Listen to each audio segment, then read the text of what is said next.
अस्सलामुअलैकुम, आप देख रहे हैं समा। मैं हूं फवाज जैदी। मैं हूं महक असलाम। बुलेटिन के आगाज में आपको अहम खबर देंगे। Army chief general Qamar Javed Bajwa ने ISI हेडक्वार्टर्स का दौरा किया है। DG ISI lieutenant general Faiz Hamid ने आर्मी चीफ का इस्तकबाल किया। आर्मी चीफ को मुल्क की अंदरूनी और बैरूनी सिक्योरिटी पर ब्रीफिंग दी गई। आर्मी चीफ ने मुल्क को दरपेश खतरात से निपटने के लिए ISI के किरदार की तारीफ की और ISI की कारकर्दगी में मजीद बेहतरी के इक़दाम को सराहा। आर्मी चीफ से सऊदी सफीर सईदुल मालकी ने भी मुलाकात की है। बाहमी दिलचस्पी के उमूर, खित्ते की सूरत हाल पर तबादला ख्याल किया गया है। ISPR के मुताबिक दो तरफा दिफाई ताल्लुकात, सिक्योरिटी उमूर पर भी बातचीत की गई है इस मुलाकात में। और अब बात करेंगे पार्क लेन रेफरेंस की। बड़े साहब की इस बार भी एक ना चली। एहतसाब अदालत ने आसिफ अली जरदारी, अनवर मजीद और अब्दुल गनी मजीद समेत 13 मुल्जिमान पर फर्द जुर्म आयद कर दी है। मुल्जिमान ने सेहत जुर्म से इनकार कर दिया है। जाले कायद ने अपने वकील की गैर मौजूदगी को ढाल बनाना चाहा तो अदालत ने कहा कि फ़र्द जुल्म के लिए मुल्जिम का होना ज़रूरी नहीं, मुल्जिम का होना ज़रूरी है, वकील का नहीं। रेफरेंस में सिर्फ 3 इश्तिहारी मुल्जिमान पर फर्द जुर्म आयद ना की जा सकी। अदालत ने 1 सितंबर को आसिफ अली जरदारी के खिलाफ नैब के 3 गवाहान को तलब कर लिया। इस्लामाबाद से सुहेल रशीद अपनी रिपोर्ट के साथ। हरबे काम आए ना मामला मुअख्खर करने की दरखास्तें और ना ही दलाइल। पाक लेन रेफरेंस में आसिफ जरदारी और अनवर मजीद समेत 13 मुल्जिमान पर आखिरकार फर्द जुर्म वीडियो लिंक पर आए। जाले कायद के वकील फारूक एच नाइक गायब। आसिफ जरदारी ने फर्द जुर्म रुकवाने के लिए वकील की अदम मौजूदगी का जवाब पेश किया तो बड़े साहब की फिर एक न चली। जज आजम खान ने साफ कह दिया, फर्द जुर्म के लिए आपका मौजूद होना जरूरी है, वकील का नहीं। जज आजम खान ने आसिफ जरदारी पर फर्द जुर्म पढ़कर सुनाई। बतौर सदर मुमलिकत इख्तियारात का गलत इस्तेमाल किया। बदनीयती से कर्ज लेने के लिए फ्रंट कंपनी पार्थीनून बनाई। बतौर डायरेक्टर पाक लेन कंपनी फ्रॉड का मंसूबा बनाया। फ्रॉड से हासिल रकम अपने अकाउंट्स में मुंतकिल करने समेत दीगर इल्जामात भी आए। बड़े साहब ने सेहत जुर्म से इनकार करते हुए अपने खिलाफ मुकदमात को 18वीं तरमीम की सजा करार दे दिया। दीगर मुल्जिमान भी जुर्म कबूल करने से इनकारी रहे। रेफरेंस में सिर्फ 3 इश्तिहारी मुल्जिमान यूनस किदवाई, अजीज नईम और इकबाल मेमन पर फर्द जुर्म आयद ना की जा सकी। अदालत ने 1 सितंबर को आसिफ जरदारी के खिलाफ नैब के 3 गवाहों को तलब कर लिया। और PP रहनुमा लतीफ खोसा कहते हैं, फर्द जुर्म महज मुकदमे का आगाज है, आसिफ जरदारी इस केस में भी बरी हो जाएंगे। वजीर रेलवे शेख रशीद बोले, आसिफ जरदारी पकड़ाई नहीं देते थे, पहली बार फर्द जुर्म आयद हुई है, इस बार तो NRO मुमकिन नहीं। सियासत में कोई बात हरफे आखिर नहीं होती। पाक लेन रेफरेंस में बड़ी पेशरफ्त पर पीपल्स पार्टी का रद्द अमल। लतीफ खोसा कहते हैं, फर्द जुर्म आयद होने से कुछ नहीं होता। अभी तो शुरुआत हुई है मुकदमे की, ना तो कोई इसमें जरदारी साहब को जरा बराबर भी कोई घबराहट है, ना ही उन पर कोई बोझ आया है और ना ही उनकी कोई मुश्किल में इजाफा होने जा रहा है। लेकिन वजीर रेलवे शेख रशीद कहते हैं, आसिफ जरदारी हमेशा केसेस से बचते आए मगर अब फर्द जुर्म आयद हो चुकी, अब कोई NRO नहीं, ट्रायल से गुजरना पड़ेगा।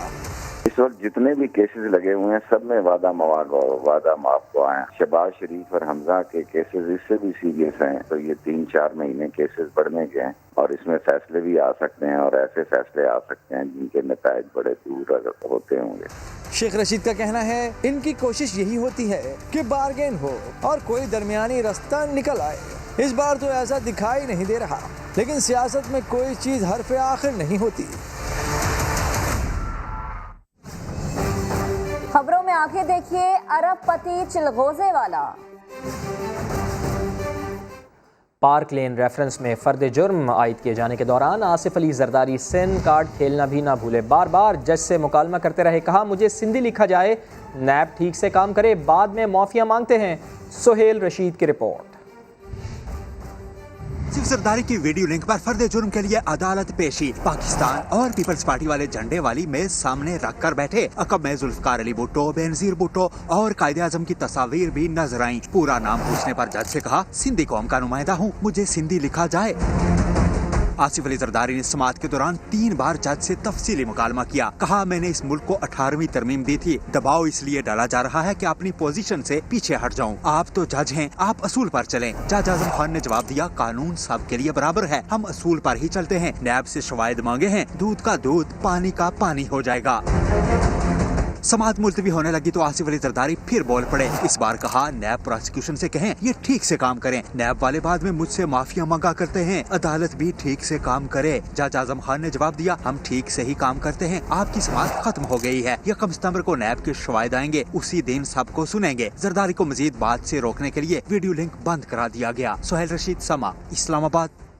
अब आपको बताएं, फालूदे और पापड़ वाले के बाद चिलगोजे वाला भी सामने आ गया है। लाहौर से बेनामी कंपनी के बेनामी अकाउंट से 8 अरब 30 करोड़ रुपए की मनी लॉन्ड्रिंग का इंकशाफ हुआ है। शाहदरा के 2 मरले के मकान में रहने वाले सुल्तान महमूद ने 8 अरब 30 करोड़ रुपए के चिलगोजे बैरूने मुल्क भिजवाए। ये सब कैसे हुआ, नईम अशरफ भट्ट की रिपोर्ट में जानिए।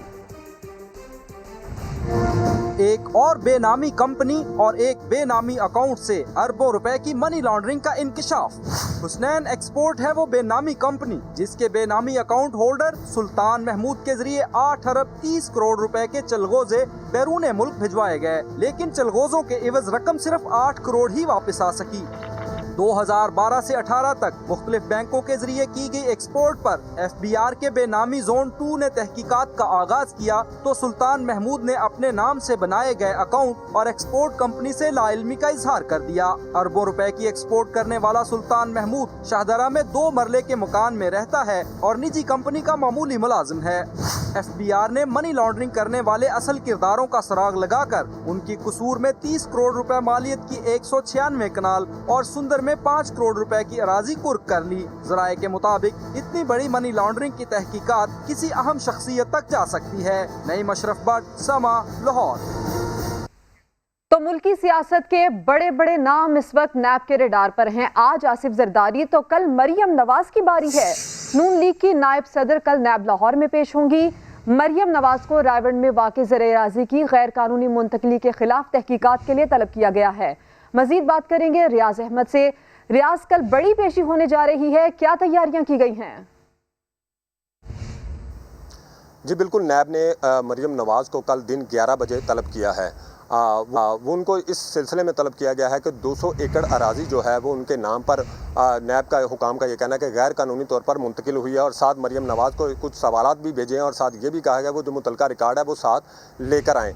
मरियम नवाज ने मुस्लिम लीग नून के रहनुमाओं से मशवरा करने के बाद ये फैसला किया है कि वो कल नैब में पेश होंगी और इसी सिलसिले में वो कल 10 बजे जाती उम्रा से काफ़िले की सूरत में नैब के ऑफिस पहुंचेंगी। और इसके अलावा मुस्लिम लीग कारकुन को ये भी कहा गया है कि वो नैब के ऑफिस 11 बजे से पहले वहाँ पर भी जमा हों।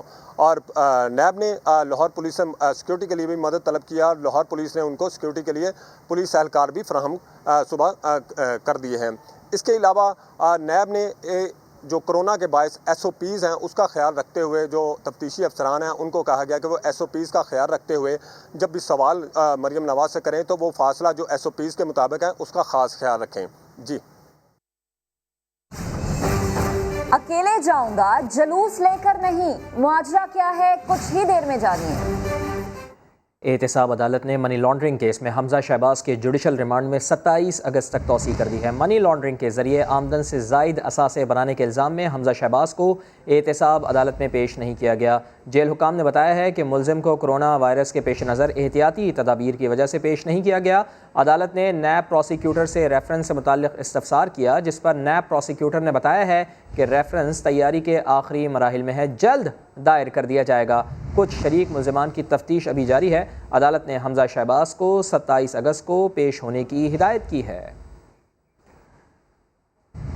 वज़ीर आला पंजाब उस्मान बुज़दार ने कहा है वो किसी जलूस के साथ नैब में पेशी के लिए नहीं जाएंगे। इस सवाल पर कि मरियम नवाज जलूस की शक्ल में नैब जा रही हैं, क्या आप भी जलूस लेकर जाएंगे? बुज़दार बोले वो अकेले ही जाएंगे। मैं क्यों जुलूस के साथ जाऊं? मुझे क्या ज़रूरत है ज़ियाद जाने के लिए? मैं पर्सनली जाके पेश होऊंगा और अपनी सफाई दूंगा। वहाँ जो कानून के मुताबिक होगा वो होगा। वज़ीर आला पंजाब सरदार उस्मान बुज़दार के ख़िलाफ़ पार्टी के अंदर से ही साजिशें हो रही हैं। PTI रहनुमा राजा रियाज ने समा से खुसूसी गुफ्तगू में बड़ा इंकशाफ कर दिया है। कहते हैं वज़ारत आला के ख्वाहिशमंद साजिशें करते हैं, मगर वज़ीर आज़म को सरदार उस्मान बुज़दार पर मुकम्मल एतमाद है। राजा रियाज ने हुकूमत के इत्तेहादियों में इख्तलाफात का भी एतराफ़ कर लिया। अपोजिशन इस वक्त फजल रहमान साहब मुस्लिम लीग नून और पीपल्स पार्टी से नाराज़ हैं। वो उनके साथ बात करने के लिए अभी तक तैयार नहीं। तो मुझे नहीं लगता कि इनमें कोई दम खम है इस वक्त। हाँ, अलबत्ता हमें खुद अपनी सलाह ज़रूर करनी चाहिए, गुड गवर्नेंस लानी चाहिए। जो वादे करके हम लोगों के साथ इस हद तक पहुँचे तो वो वादे पूरे होने चाहिए। थोड़ी देर हो गई है, लेकिन अभी भी मैं समझता हूँ कि हमारे पास टाइम है। अगर हमने एड्रेस ना किया तो PTI भी कमज़ोर होगी, उसका फ़ायदा मुस्लिम लीग नून को पहुँचेगा। इमरान खान साहब ने उनको कहा है कि मैंने आपको बहुत मुराद दी है, आपकी हर बात सुनी है, अब मेरे पास कोई गुंजाइश नहीं। जो डिलीवर नहीं करेगा वो सजा के लिए तैयार होगा। बातों के अंदर भी लॉबिंग होती है, हर कोई चाहता होता है कि ये सीट मुझे मिले। तो इमरान खान साहब ने तो बड़ा वाज़ेह कह दिया है कि उस्मान बुज़दार ही काम कर। जब आप सियासत में होते हैं, आप MP हो तो आपके खिलाफ साजिशें होती हैं, आप मिनिस्टर हो साजिश होती है। ये तो सियासत का हिस्सा है साजिश। हर तादी का ये ख्वाहिश होती है कि हमें ज़्यादा से ज़्यादा हुकूमत में हिस्सा मिले। उम्मीदों के मुताबिक हिस्सा नहीं मिलता तो इख्तलाफ हो जाते हैं। FATF से मुतालिक कानून साजी के तरीक़ाकार पर JUI के अरकान का अनोखा एहतजाज देखने में आया। ऐवान के बजाय मेहमानों की गैलरी में बैठ गए। स्पीकर के चैम्बर में मुज़ाकरात के बाद ऐवान में वापसी हुई। इस्लामाबाद से उस्मान खान की रिपोर्ट। पार्लियामान में JUI फे के अरकान बने अपने ही घर में मेहमान। कौमी असम्बली का फ्लोर छोड़कर विजिटर गैलरी में जा बैठे। नाराज मिनस पर स्पीकर बरहम, इकदाम ऐवान की तौहीन करार। अहमद डोगर की दरखास्त पर कार्रवाई 15 मिनट के लिए मुअत्तल कर दी। अहमद डोगर की रूठे अरकान को मनाने की कोशिशें। एहतजाजी अरकान ने स्पीकर से बोलने का मौका देने की यकीन दहानी मांग ली तो बात स्पीकर के चैम्बर में जाकर बनी। वापस ऐवान में पहुँचकर मौलाना फजल रहमान के साहबजादे मौलाना असद महमूद खूब गरजे बरसे। हम हिंदुस्तान को भी जूते की नोक पर रखते हैं, उसकी दबाव को भी जूते की नोक पर रखते हैं। जबरन कानून साजी हमें मंजूर नहीं है। हुकूमत को आड़े हाथों लेते हुए एहतजाज की तरह मुतालबा भी अनोखा ही पेश कर दिया। पार्लियामेंट की कायमा कमेटी का इजलास क़वायद व ज़वाबित के खिलाफ बुलाया गया है। अगर आप उसकी तहकीक कर लें तो ये आपका फर्ज बनता है कि आप उसको दोबारा मुनक्किद करें। मुखालिफिन के अंदाज पर भी कड़ी तनकीद। कहा, मुराद सईद ऐवान में बोलने के लिए खड़े होते हैं तो लगता है जैसे बॉर्डर पर खड़े हैं। कराची को बनाने वाला कोई नहीं, सिर्फ तबाह किया गया। क्या कोई दुश्मनी निकाली जा रही है? मिनिस्टर्स बड़ी बड़ी गाड़ियों में घूमते हैं, लोगों को जुबान दिखाते हैं। वजीर आला सिंध हेलीकॉप्टर पर दौरे करते हैं मगर कुछ नहीं होता। बड़ी अदालत में सिंध के बड़ों की जबरदस्त खिंचाई हो गई। चीफ जस्टिस ने मेयर कराची को अल्लाह हाफिज कह दिया। कहा, लोगों ने खिदमत के लिए मुंतखब किया और कहते हैं इख्तियारात नहीं। जाओ भाई, अब जान छोड़ो। ये क्या हाल किया हुआ है? लगता है यहाँ के लोगों के साथ किसी किस्म की दुश्मनी निकाली जा रही है। मेयर भी कराची के बहुत बड़े दुश्मन हैं। चीफ जस्टिस ऑफ पाकिस्तान ने शहर कायद से मुतालिक मुख्तलिफ केसेस पर कराची रजिस्ट्री में अदालत लगाई तो बड़े बड़ों की शामत आ गई। मेयर को मुखातिब करके रिमार्क्स दिए कि उनको खिदमत के लिए मुंतखब किया और कहते हैं मेरे पास कुछ नहीं, सिर्फ तबाही की है, कुछ नहीं कर सकते तो जान छोड़ दो लोगों की। कब तक मुसल्लत रहेंगे? बच्चे रोज गटर में डूब रहे हैं, कौन ठीक करेगा? मेरी गाड़ी का पहिया मैन होल में गिर गया। वसीम अख्तर से इस्तफसार किया कि कब जा रहे हैं आप? 30 अगस्त के जवाब पर चीफ जस्टिस ने रिमार्क्स दिए कि जान छूटेगी लोगों की, जाएं आप, अल्लाह हाफिज। किसी ने शहर को नहीं बनाया, सिर्फ तबाह किया। पहले वाले भी और उनसे पहले वालों ने भी। बड़े बड़े मिनिस्टर्स बड़ी बड़ी गाड़ियों में घूमते हैं, लोगों को जबान दिखाते हैं। लोग कैसे जिंदगी गुजार रहे हैं, यहाँ हुकूमत नाम की कोई चीज नहीं। वज़ीर आला सिंध हेलीकॉप्टर पर दौरा करके आ जाते हैं, होता कुछ भी नहीं। पूरे शहर में कचरा, गंदगी है, हर तरफ ताफुन की सूरत हाल है। एडवोकेट जनरल साहब, क्या कोई इस शहर के लिए करने वाला है? अदालत उस्मा ने सिंध हुकूमत को मुकर्ररा मुद्दत में अंडर पासेज और फ्लाई ओवर्स बनाने का हुक्म दे दिया। सिंध हुकूमत और मकामी इंतजामिया पर कल का दिन भी भारी गुजरेगा। चीफ जस्टिस गुलजार अहमद कराची रजिस्ट्री में कल भी मुकदमात की समाअत जारी रखेंगे। कैमरामैन मोहम्मद आतिफ के साथ इरफानुल हक, समा, Karachi. Chief justice of Pakistan के सख्त रिमार्क्स के बावजूद मेयर कराची वसीम अख्तर ने वही रट लगाए रखी। कहा, इख्तियारात नहीं है, मैं हूँ या कोई और, चीफ जस्टिस तो क्या कोई भी खुश नहीं होगा। मेयर कराची ने चीफ जस्टिस से इख्तियारात से मुताल्लिक दरख्वास्त पर समाअत करने की अपील भी कर दी।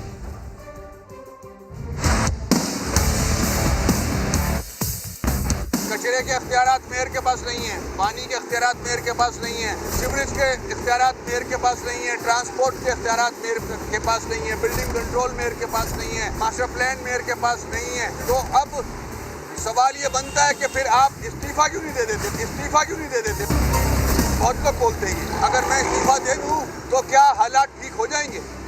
नहीं होंगे। जिस तरह से इस कराची को यहाँ के लोगों को डिलीवर करना चाहिए था, उनको उनके मसाइल हल होने चाहिए थे, उस तरह नहीं हुए। वो डिपार्टमेंट्स KMC के पास थे ही नहीं जिससे अवाम के मसाइल वो हल हो सके। चीफ जस्टिस वो कराची को देखते हैं तो अफसोस होता होगा, मुझे भी अफसोस होता है, मगर इख्तियारात नहीं है KMC के पास। कोई भी मेयर आ जाए इन वसाइल और इख्तियारात के साथ कुछ डिलीवर नहीं कर सकता। सिर्फ टाइम का ज़िया है और पैसे का ज़िया है। मैं 4 साल से ये बात पावर करा रहा हूँ और हर कोर्ट में गया हूँ, सुप्रीम कोर्ट में भी गया हुआ हूँ।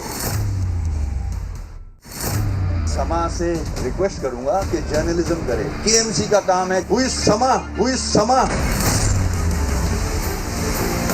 ये वो कुत्ते हैं जिनके 80 लाख रुपए देखभाल करने वालों को जो है सालाना उनके लिए मुख्तस किए गए हैं। महकमा निफाज़े उर्दू सालाना 2 करोड़ रुपए का बजट जो है KMC ने रखा है। हम समझे कि एक्वेरियम होगा जिसका सालाना बजट 2 करोड़ रुपए रखा गया है। मौजूद है बॉक्स लेकिन मछलियाँ नहीं है इसके अंदर। 2 करोड़ रुपए का फंड जो है मुख्तस किया गया है, लेकिन यहाँ पर सूरत हाल अजीब है। आप देख सकते हैं, ऐसा लग रहा है भूत बंगला है। ये डोमेन मेरा नहीं है, बिल बोर्ड वाला है। KMC के पास तो पार्क हैं और अस्पताल है।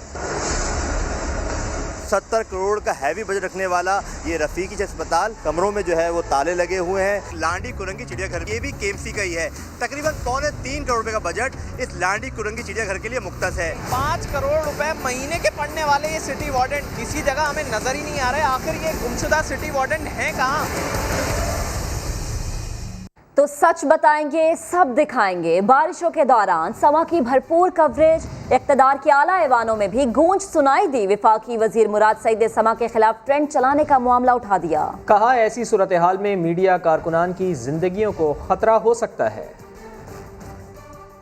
जब बारिशें हुई और उसकी कवरेज की तमाम चैनल्स ने, तो उसके बाद स्पीकर साहब सिंध दुश्मन का लेबल लगा समा TV के ऊपर।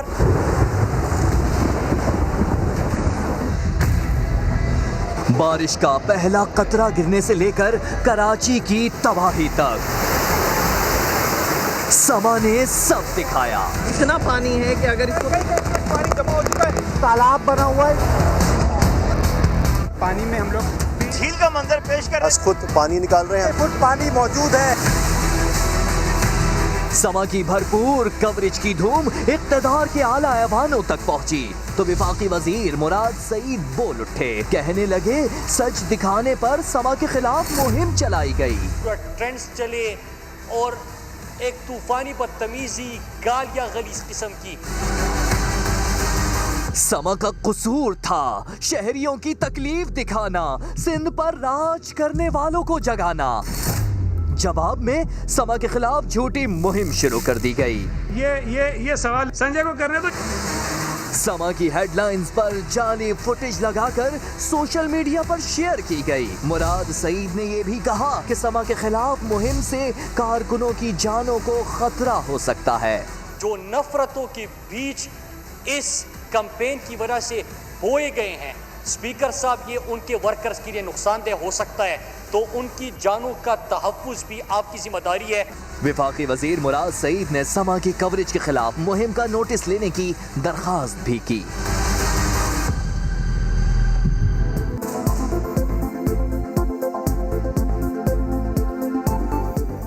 कराची में करंट लगने से अमवाज चीफ जस्टिस ने CEO के इलेक्ट्रिक के खिलाफ मुकदमा दर्ज करने का हुक्म दे दिया है। कराची में करंट लगने से अमवात और बदतरीन लोड शेडिंग। मामला सुप्रीम कोर्ट पहुंचा तो चीफ जस्टिस शदीद बरहम नजर आए। कहा कराची में बिजली का बहरान बदतरीन हो गया, के इलेक्ट्रिक को तबाह कर दिया है। छोटा सा बंदा आया हुआ है, शहर की बिजली बंद कर देता है। इसकी इतनी हिम्मत कि कराची की बिजली बंद करे। चीफ जस्टिस का कहना था कि रोज करंट लगने से 8-10 लोग मर जाते हैं। सीईओ के इलेक्ट्रिक के खिलाफ मुकदमा दर्ज होना चाहिए, उनका नाम ECL में डालें, बंद करें जेल में। देखते हैं कौन कराची में ये सब करता है। चीफ जस्टिस ने के इलेक्ट्रिक के आला अफसरान को भी फौरी अदालत तलब कर लिया। सीईओ के इलेक्ट्रिक मोनिसलवी अदालत में पेश हो गए, मगर अदालती वक्त खत्म होने के बाइस समाअत मुलतवी कर दी गई। खबर है लाहौर से, जहां सीजन की शदीद तरीन बारिश ने शहर को पानी पानी कर दिया। वासा ने चंद घंटों में बेशतर इलाके क्लियर कर दिए, लेकिन कुछ इलाकों से पानी की निकासी नहीं हो सकी। बारिश ने कराची के बाद लाहौर में भी जलथल कर दिया। 3 घंटे तक जारी रहने वाली बारिश से सड़कें, गलियां और मार्केटें पानी पानी हो गईं। वज़ीर आला पंजाब के हुक्म पर वासा मुतहरिक हुआ। जौहर टाउन में 103, ताजपुरा 93, नश्तर टाउन 91 और एयरपोर्ट पर 86 मिलीमीटर पानी 2 घंटों में क्लियर कर दिया गया। वासा ने शहर के बेशतर इलाके तो क्लियर कर दिए, मगर वाल्टन रोड और मुबीन शहीद अंडरपास से कई घंटे गुजरने के बाद भी पानी ना निकल सका। लेस्को ने ट्रिप होने वाले 50 से जायद फीडर पर बिजली की सप्लाई बहाल कर दी। महकमा मौसमियात ने आइंदा 24 घंटों के दौरान मजीद बारिश की पेशगोई कर दी है। कैमरा टीम और साथी रिपोर्टर दानियाल उमर के साथ मोहम्मद कुर्बान, समा, लाहौर। अब आपको बताएंगे कि सिंध में लॉकडाउन खत्म हो गया, कराची में जिंदगी मामूल की तरफ लौट आई है। तफसीलात आमिर मजीद की रिपोर्ट में। जी हाँ, सिंध हुकूमत ने कोरोना वायरस के फैलाव के पेश नज़र तफरीह मुकामात, फिटनेस क्लब्स और रेस्टोरेंट पर डाइनिंग पर आयद पाबंदी तकरीबन 4.5 माह बाद ख़त्म कर दी है। इन तफरीह मुकामात पर पाबंदी के ख़त्म होने के बाद क्या सरगर्मियाँ जारी हैं, आइए देखते हैं। पार्क खुल गया है, आप बताएं कैसा महसूस कर रहे हैं? यहाँ बहुत अच्छा लग रहा है, यहाँ कर मज़ा आ रहा है,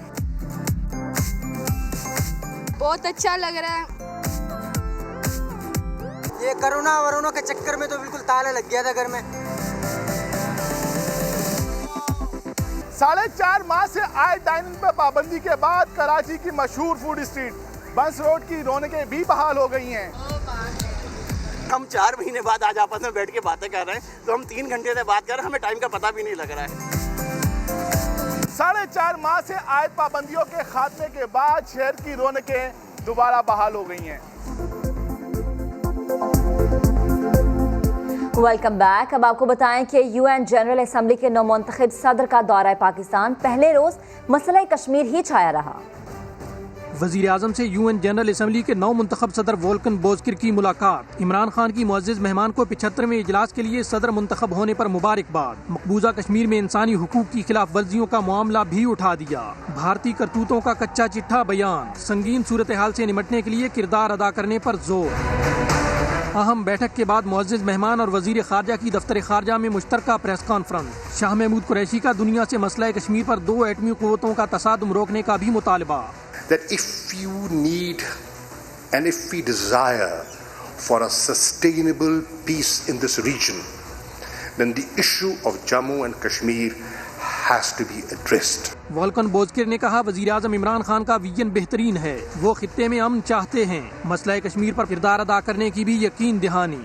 I will never forget that I am a Turkish citizen and a brother of Pakistan. Turkey's position regarding the issue of Kashmir is well known. Final status of Jammu and Kashmir is to be settled by peaceful means. मुअज़्ज़िज़ मेहमान ने 2 रोज़ा दौरा पाकिस्तान के पहले मसरूफ दिन के दौरान वज़ारत ख़ारजा के लान में यादगारी पौधा भी लगाया।